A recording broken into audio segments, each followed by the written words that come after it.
Hi! It's gonna be another one of them. One of those YouTube comment debates. Me bashing my head on the surface of a puddle, basically. I found this dangerous prick on the internet once called Taylor Marley. What I'm gonna do is play you a performance of his and then jump straight into my critique as it appeared on the video. In case you hadn't realized, it has somehow become uncool to sound like you know what you're talking about. Or believe strongly in what you're, saying. Invisible question marks and parenthetical you knows and you know what I'm saying have been attaching themselves to the ends of our sentences, even when those sentences aren't, questions. Declarative sentences, so-called because they used to, declare things to be true, okay? As opposed to other things that are, totally, not. They've been infected by this tragically cool and totally hip interrogative tone. As if I'm saying, don't think I'm a nerd just because I've, noticed this, okay? I have nothing personally invested in my own opinions. I'm just, inviting you to join me on the bandwagon of my own uncertainty.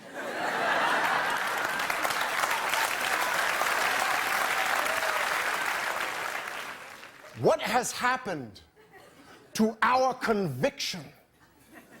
Where are the limbs out on which we once walked? Have they been, chopped down with the rest of the rainforest? You know? Or do we have, nothing to say?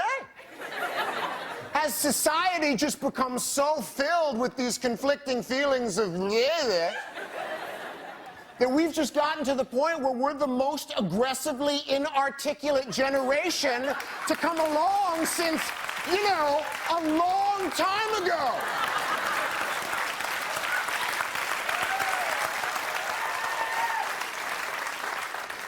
So I implore you, I entreat you, and I challenge you to speak with conviction, to say what you believe in a manner that bespeaks the determination with which you believe it. Because contrary to the wisdom of the bumper sticker, it is not enough these days to simply question authority. You gotta speak with it, too. What you are besmirching, sir, is the scientific method. Always questioning, always inviting correction. People used to say, I do declare, and I say. But now they say, and use inquisitive tones. If people sound uncertain, it's because they're seeing the world as it really is. Uncertain!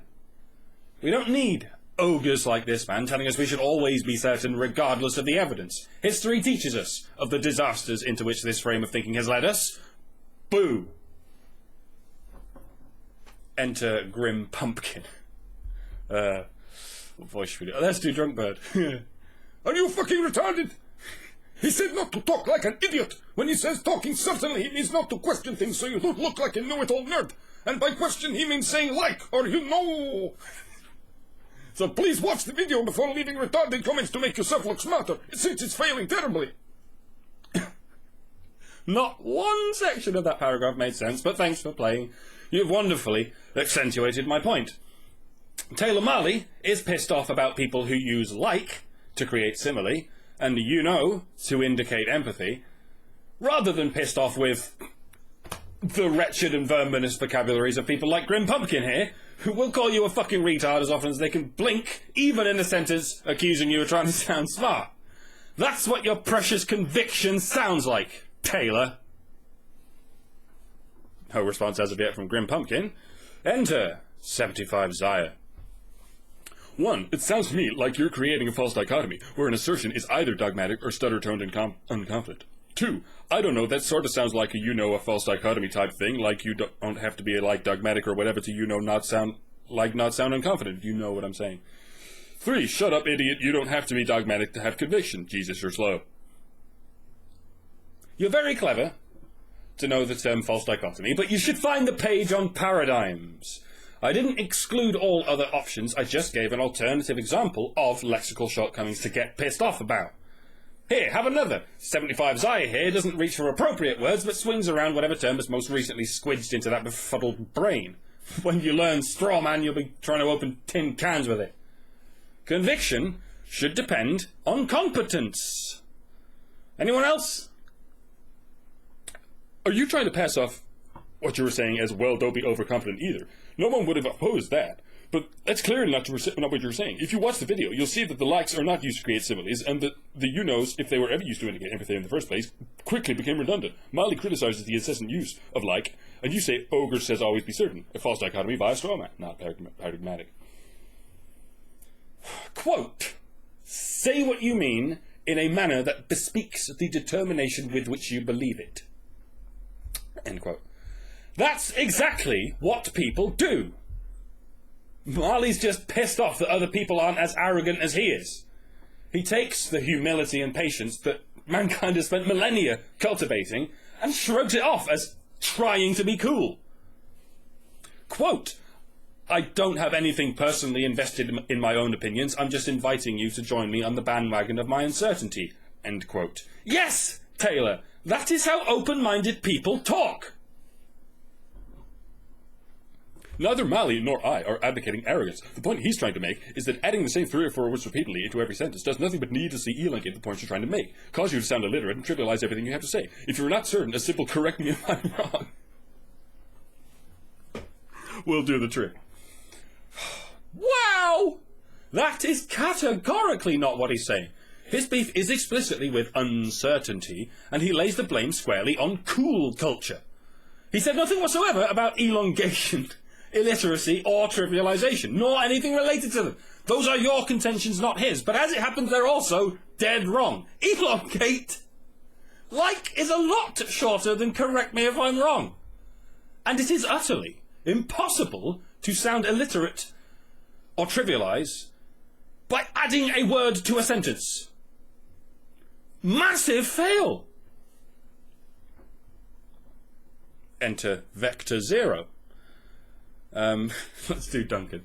Open-mindedness is not uncertainty. Open-mindedness does not mean that you're uncertain about whether the chicken or the egg first. Open-mindedness means that while you have your belief about which came first, you respect that others may have reasons for their beliefs as well. If you are on a bandwagon of uncertainty, that doesn't necessarily mean you're open-minded. People who do this all the time are usually those who are too ignorant to form opinions, hence their constant uncertainty. Open-mindedness is uncertainty. That's exactly what it is, to the fucking letter. The contents of a closed mind are necessarily certain. I appreciate the springboard you've given me in this discussion, but if we're to descend into desperate, blinkered semantic gymnastics, then I shall get rapidly bored. No response as of yet from Vector Zero. Enter Adikoff. Definition sourced by the Oxford English Dictionary. Open-mindedness, adjective, having an open mind, receptive to new ideas, unprejudiced. It comes under the category unprejudiced, adjective. Interesting alternative in the historical thesaurus. Liberal-minded, moderate, spacious, liberal, progressive, synoptic. You can access that OED dictionary at oed.com with a library card number. Thank you! Finally someone on my side. I mean, it's difficult to tell because you didn't establish a reasoned position of your own, but the passage helpfully lists several words and phrases that are all antithetical to certainty as Taylor Marley describes it. Prejudice against the unknown is bad enough, but prejudice against dialectic idioms is ludicrously cynical. I would rather leave my kids with a paedophile than this hateful thug, this myopic bully, this fundamentalist of a null hypothesis. People should be friends, even if their philosophies conflict. This I must be right attitude sounds territorial. It doesn't matter for him what he believes exactly, just that he has the might to say, this is what I will believe. And anyone that comes to take his belief away is a rival. Strength at which you believe it. I could be wrong there. Perhaps he is preaching that we should all speak the contents of our minds and be honest with a fearlessness that says, this is me, I'm uncertain. None of us can know for sure what each other's motives are, but we can predict how our words will be received and construed. I don't think Marley's statements here will unify the intelligent against the stupid. I think they will unify the arrogant against the humble. It's ironic that Marley blames cool culture when he's the one representing the in-group, the status quo. He's the one belittling the outlandish newcomers with no basis other than what he thinks is cool. Part 1. It depends what arrogance and humility mean. I have a feeling those words can mean different things to different people, and the dictionary only goes so far. Not with the exactness that it can present objective proof of such concepts, the justification for why one is deemed eternally wrong and the other eternally right, with real-life examples of the operation and consequence of them. Part 2. Otherwise they are subjective. What he calls arrogance is likely different than yours, because I doubt he'd willingly hold that view of himself. I'm glad you see the dictionary's redundancy in this discussion. I wonder then why it accounted for your entire first post. And don't try to hide arrogance and humility under a throw-rug of relativism. They're very clearly defined concepts. Let's examine cool. Since the dawn of man, it was cool to be tough, strong, dominant, and yes, certain. Nowadays it's cool to be non-violent, controlled, socially galvanizing, and yes, open-minded. I'm suggesting we've made progress. Either he is teaching bigotry, I must be right, or else he is teaching honesty, this is me, and courage, I will not flinch to say what held within my heart and mind. I wish he was teaching honesty and courage, because that would be cool. Then all he would need to do is illustrate how to resolve conflicts peacefully. I don't call this teaching. I call it whinging. Whatever it is he's trying to teach, he's painting a black and white picture of a very complex grey area. Courage of conviction is good when you know what you're talking about, as Turbo3400 pointed out in the top comment, to which all of this is a footnote. But it's extremely dangerous when you don't in fact know what you're talking about. It leads to superstition, segregation, puritanism, religious war, need I go on. Part 1. Sometimes it's beneficial to speak with ignorance, because if one is willing to take a criticism and learn from it, and later modify that opinion to make it less vulnerable and keyed in with the information provided by others, the harder it would be for it to be doubted. And there are many ways an opinion can be strengthened and sharpened. And presented fairly too, no tricks or making analysis of it difficult. Part 2. I think the danger is when those with strong and ignorant convictions react in a manner that is unwilling to learn, and that does all it can to stay the same cheap old opinion, using politics and aggression or whatever means of preserving itself. A good example of which is this video, hence my outrage. No response as of yet from Adikov. He's obviously imitating... Oh, fuck you again. He's obviously imitating Valley Girl Argo, which has been adopted by basically all American teenagers, and it's more than uncertainty, it's flagrant and affected ignorance. If you say like over and over again with pauses, it becomes much longer than correct me if I'm wrong. Putting likes and you knows into random places where they aren't supposed to go does make you seem illiterate, and everything you say is trivialized by how stupid you sound. That's all you've got. It clearly isn't stupid, it just sounds stupid to you. Well, sorry, but many smart people use like and you know all the time, and many dumb people don't. It's not indicative of ignorance, they're just lexical throat-clearing memes, like and but slightly more articulate. Malley doesn't attack the overuse of these memes, he attacks the particular kind of memes that he hears this generation using. Because he hates children and he likes bullying them. See what teachers make. It sounds stupid because of tone and horrible, from a grammatical standpoint, sentence structure. In a question, the tone rises at the end. If everything you say is an inquisitive tone, and you're taking lots of breaks from memes, it conveys confusion, apathy, and a lack of understanding of what you're saying. You saying it only sounds stupid to me is like saying yelling and cursing only sounds angry to me. There are smart people who speak like that, and there are idiots who can use rhetoric. Inquisitive tones convey apathy, do they? And no one takes a break from speaking just to insert a like. They're inserted when there's already a break. As I said, it's an articulated It's thinking out loud. It doesn't subtract anything from grammar or syntax. It only adds. It appears you don't know the difference between stupidity and humility, which is unsurprising since the former seems to have completely robbed you of the latter. By the way, you used like twice in that last post. Fucking retard. If you're taking lots of breaks, they're taking, and ending non-questions as if they were sounds. As if they were, it sounds like you're not interested. Like isn't an articulated because it actually means something.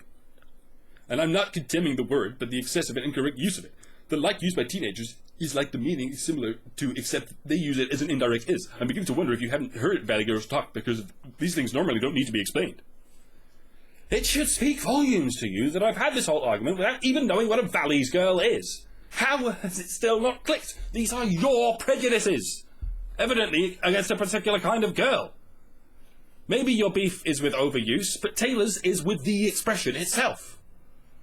This is what I was saying to Edikoff. People like you will watch this video and use it to fuel your own unrelated and localized biases. This is the perpetuation of hatred in action. You genuinely sicken me. Would you like it if people where you're from started talking like hillbillies? Or if everything they said sounded like an exclamatory command and they'd interrupt themselves in mid-sentence and say, God damn it, this isn't a prejudice out of hatred and ignorance. I just wish that people, Valley Girl is a name for the dialect, I say that in the US about 85% of children and teenagers speak this way, and 30% of everyone else, would stop speaking like a stone-faced but zombies. It's bad. Bad example. Exclamatory tones are more psychologically oppressive than inquisitive ones. This is fact. You know it instinctively, and I have explained it logically. Hillbillies are everywhere. They're not your cross to bear, dickhead. They're part of life. If you look at your numbers there, you'll see that 55% of people do indeed stop speaking like that once they're grown up. How about you let teenagers sound unsure of themselves just for a few years, especially given that's exactly what they are?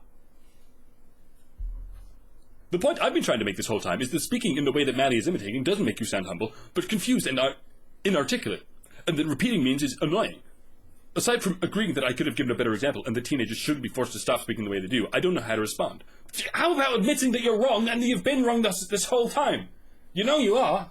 Well, not quite, but it's like you know. Shut up. I'm right in saying that Mally is parodying, minus the exaggeration, a certain way of speaking, and that speaking like that makes people sound stupid. I'm also right in saying that you don't have to be unconfident to be open-minded, and that inarticulacy has nothing to do with humility.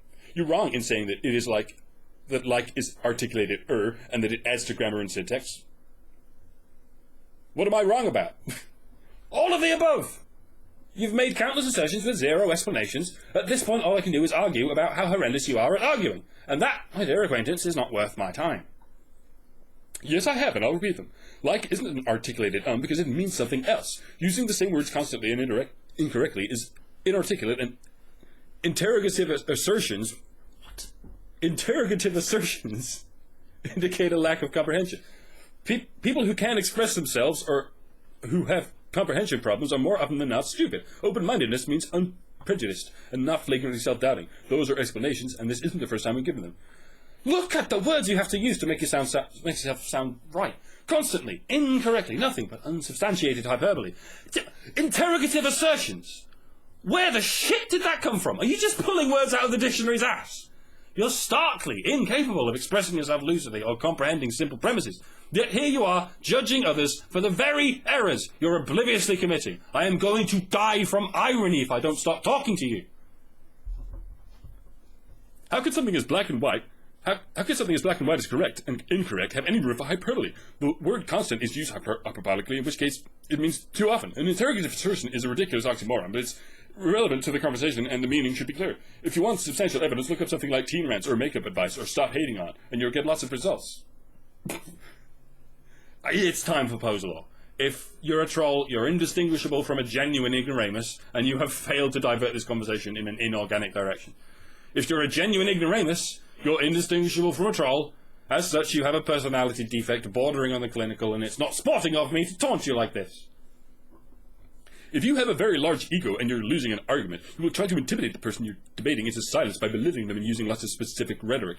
Then if it fails, you will tell your opponent that they're too stupid to understand and that arguing with them isn't worth your time. This way you can remain falsely supreme with your own distorted sense of reality. This technique is mainly used by adults on children, but larger egos will use it on everyone. The end. No response. As of yet from 75's eye. That's the last word, so I'm counting it as a win. It wasn't worth saying, if you think you have a small ego, then you absolutely are a child. Because let's face it, this cunt was boring. Proper boring. And as we know, the worst shit in the world is the shit you see every day. Human shit. Why do I do this? Goodbye. And... No, yeah, fuck off. Yeah.